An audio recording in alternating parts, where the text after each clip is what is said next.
Okay, let's talk about GLP-1 drugs, as in Ozempic and Mounjaro. I have been considering them for myself and for my dad to shed some weight and reduce my sugar levels. Ozempic and Mounjaro both are FDA approved for diabetes and weight loss, and I think probably for sleep apnea as well.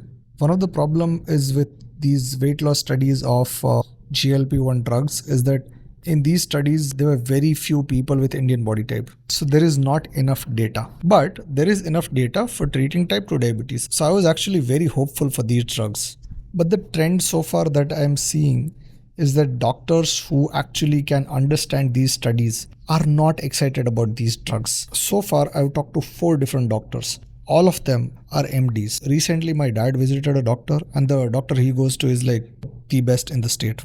I don't know why, but he outright said no for GLP-1 drugs, even for diabetes.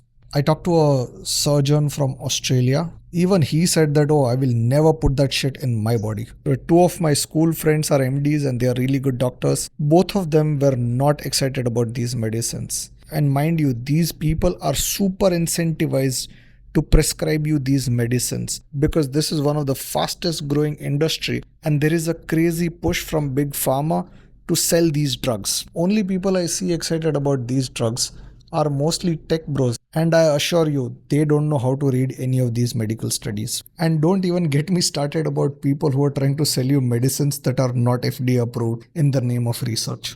I understand that FDA approval is the way for big pharma to weed out competition, but it gives you a lot more than that. You can rely on safety of a medicine that is FDA approved, not just in terms of all the clinical trials that has happened, but also in terms of its purity.